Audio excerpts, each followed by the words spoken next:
जिन बच्चों ने पढ़ना चालू कर दिया उनके लिए तो अच्छी बात है, लेकिन जिन्होंने अभी तक पढ़ाई ही नहीं करी है और कल उनका एसएसटी का पेपर है, तो ये हिस्ट्री के कुछ इंपॉर्टेंट क्वेश्चन है, इसको तो पक्का पढ़ के जाना, इसी में से पूरा पेपर आएगा। तो यहाँ है जो पहला चैप्टर है फ्रांस की क्रांति, हिस्ट्री का जो फर्स्ट चैप्टर है वो है फ्रांस की क्रांति। तो यहाँ जो पहला क्वेश्चन है वो ये कहता है फ्रांस की क्रांति की शुरुआत कब हुई? ये तो सभी बच्चों को मालूम होगा। फ्रांस की क्रांति की जो शुरुआत हुई थी वो हुई थी 14 जुलाई को, 14 जुलाई 1789। तो 14 जुलाई 1789 को किसकी शुरुआत हुई थी? फ्रांस की क्रांति की शुरुआत हुई थी। फिर अगला क्वेश्चन दे रखा है what is the third state नामक पुस्तिका के लेखक कौन थे? तो अब बेस ये जो मूल रूप से पुजारी थे ने वाइट द थर्ड स्टेट नामक प्रभावशाली पुस्तिका लिखी थी। बेटा ये बहुत ही इंपॉर्टेंट क्वेश्चन है, ये सारे क्वेश्चन एक बार एग्जाम में जाने से पहले जरूर पढ़ना आप लोग। जैसे अगला क्वेश्चन बोल रहा है लुई सोल्वा का विवाह किससे हुआ था? तो लुई सोल्वा का जो विवाह है उनका विवाह एंटोनेट से हुआ था, यहाँ दे रखा है।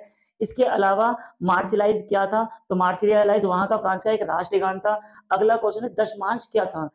देखो फ्रांस की जो क्रांति हुई थी तो वहां के जो किसान होते थे वो अपने खेती का 1/10 चर्च को दिया करते थे और उसी 10वें हिस्से को दशमांश कहा करते थे। अगला क्वेश्चन है फ्रांसीसी समाज में अंतकाल का प्रतीक का नाम बताइए। तो सांप का अपनी पूंछ को काटकर छल्ला बनाना ये उनका प्रतीक था। इसी तरह आगे क्वेश्चन दे रखे, ये तो छोटे छोटे क्वेश्चन है। फ्रांसीसी क्रांति से पहले फ्रांसीसी समाज में विभाजन का वर्णन करो। मतलब फ्रांस की क्रांति किन कारणों से हुई? तो फ्रांस की क्रांति हमें मालूम है 3 वजह से हुई थी, या फ्रांस का समाज 3 भागों में बटा हुआ था। पहला समाज जहाँ पे पादरी लोग आते थे, दूसरा कुलीन वर्ग और तीसरा जिसमें किसान लोग आया करते थे। इसमें से सबसे ज्यादा जो टैक्स है वो किसान लोग पे किया करते थे, बाकी दोनों टैक्स नहीं पे किया करते थे।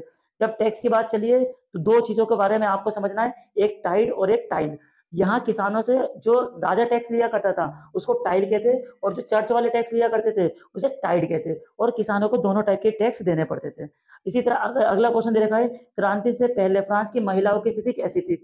यहाँ पूरा आंसर मैंने इसका लिख रखा है, आप इसको एक बार पढ़ लेना, आपको पढ़ते ही इसका आंसर समझ में आ जाएगा। अगला क्वेश्चन कह रहा है फ्रांसीसी समाज में महिलाओं की स्थिति में सुधार के लिए कौन कौन से कानून बनाए गए? बहुत इंपॉर्टेंट क्वेश्चन है ये कि फ्रांसीसी समाज में महिलाओं की स्थिति को सुधारने के लिए कौन कौन से कानून बनाए गए। तो यहाँ बहुत सारे कानून बनाए गए, जिनमें से पहला है सभी लड़कियों के लिए स्कूल के लिए शिक्षा अनिवार्य करना। उनके पिता अब उनकी इच्छा के विरुद्ध विवाह नहीं कर सकते थे। तीसरा दे रखा है विवाह को स्वतंत्र रूप से किया गया, अनुबंध बना दिया गया, एक एग्रीमेंट बना दिया गया विवाह को, अगर शादी की जाती थी तो एक एग्रीमेंट टाइप का बन जाता था। और भी पॉइंट दे रखे हैं, इसको थोड़ा सा पढ़ना पड़ेगा। फिर मैं अगले क्वेश्चन पे बढ़ता हूँ क्योंकि मुझे बहुत जल्दी और शॉर्ट में वीडियो बनानी है। यहाँ लिखा है गिलोटिन क्या था? तो गिलोटिन के बारे में समझेंगे और इसका इस्तेमाल कहाँ करते थे। तो यहाँ इसने बोला है गिलोटिन दो डंडों में एक ब्लेड से बना हुआ उपकरण था, मतलब ये एक तरह की मशीन थी गिलोटिन, जिसमें किसी व्यक्ति का सिर काट दिया जाता था। तो गिलोटिन के अंदर किसी व्यक्ति का सिर काटा जाता था। तो ये एक ऐसी मशीन थी जिससे लोगों का सर काटा जाता था। ठीक है, इसके अलावा जिन्होंने आज तक के शासनकाल में कभी क्या लिखा है, यानी गंभीर नियंत्रण और दंड रीति को पालन किया, उनके तरीकों से सहमत नहीं थे। मतलब जिन लोगों को गिरफ्तार किया जाता था और दोषी पाया जाता था तो उन्हें सजा इसी टाइप से दी जाती थी। फिर अगला जो क्वेश्चन है फ्रांसीसी संविधान की मुख्य विशेषता लिखिए। देखो फ्रांस वालों ने अपना संविधान बनाया और उन्होंने अपना संविधान बनाया था 1791 में। अब ये जो संविधान है इसकी विशेषता ये थी कि इसमें राजतंत्र घोषित कर दिया। दूसरा, राजा की शक्तियां अलग कर दी थी और उनके कामकाजों को कार्यपालिका, विधायिका और न्यायपालिका को सौंप दी गई थी। तो उनके संविधान में ऐसा कुछ हुआ। तीसरे नंबर पे नेशनल असेंबली को कानून बनाने की शक्ति दे दी गई थी। और इसके अलावा एक पॉइंट और है, केवल 25 वर्ष से अधिक आयु के पुरुष जो मजदूर कम से कम 3 दिन के बराबर उन्हें भुगतान दिया जाता था। तो ये सारे संविधान में उनके लिखे गए थे। आगे पढ़ते हैं।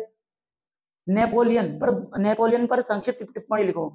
हमें यह बताना है कि नेपोलियन कौन था। ठीक है, तो नेपोलियन आया था 1804 में और खुद का फ्रांस का राजा मानता था वो। उसने अपनी एक संहिता लागू करी थी, यहाँ सारी बातें लिखी हुई है। फिर वो कब हारा और हारने के बाद क्या हुआ यहाँ डिटेल से लिखा हुआ है, आपको एक बार पढ़ लेना है। फ्रांसीसी क्रांति के दार्शनिक, दार्शनिक का मतलब है मार्गदर्शन करने वाले लोग। तो फ्रांस की क्रांति में किन लोगों ने मार्गदर्शन करा, यहाँ पे उन सभी के नाम दिए हुए हैं। जो अगला क्वेश्चन है फ्रांस के लिए फ्रांसीसी क्रांति के परिणाम क्या थे? इसका मतलब ये जब फ्रांस की क्रांति हो गई तो फ्रांस में क्या क्या हुआ। तो यहाँ जितने भी चीजें ये सब दे रखी है। इसके बाद हम 15वें क्वेश्चन पे आ जाते हैं जिसमें पूछा है सक्रिय और निष्क्रिय नागरिकों के बीच अंतर बताइए। दोनों लिखे हुए, इसको पढ़ लेना। आगे लिखा है बेस्टिल जेल का पतन फ्रांसीसी क्रांति का तात्कालिक कारण कैसे बन गया। जिन बच्चों ने चैप्टर पूरा पूरा पढ़ा उन्हें मालूम होगा बेस्टिल एक जेल का नाम था जहां फ्रांस की क्रांति की शुरुआत हुई थी। तो यहाँ पूरी डिटेल से बताया गया है। अगला क्वेश्चन निर्वाह संकट का क्या अर्थ है? फ्रांस में निर्वाह संकट किन कारणों से उत्पन्न हुआ? तो निर्वाह संकट का मतलब एक ऐसी स्थिति आ गई थी फ्रांस में जहां पे लोगों के पास खाने के लिए भी पैसे नहीं बचे थे, और यहाँ डिटेल से बाकी समझाया गया है। अब जो अगला चैप्टर है, चैप्टर नंबर 5, आधुनिक विश्व में चरवाहे। तो इसमें जो पहला क्वेश्चन है वो है, खानाबदोश किसे कहते हैं? खानाबदोश वे लोग होते हैं जो एक स्थान पर नहीं रहते और उन्हें अपनी जीविका के लिए एक जगह से दूसरी जगह जाना पड़ता है।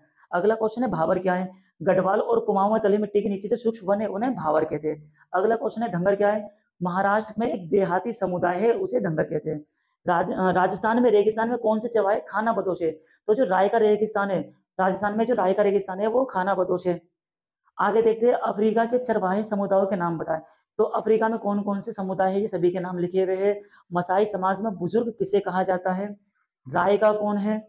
मसाई लोगों के लिए मवेशियों को खाना खिलाना एक लगातार समस्या क्यों बन गई है? अगला क्वेश्चन, अंग्रेजों द्वारा चरवाहों से कर किस प्रकार वसूला जाता था? अगला, गुज्जर बकरवालों के वार्षिक आंदोलन की व्याख्या करें। फिर, जम्मू कश्मीर में चरवाहों को खाना बदोश प्लान क्यों कर रहे थे? और ये लास्ट क्वेश्चन था। इन सभी को आपको अच्छे से पढ़ना है एग्जाम में जाने से पहले,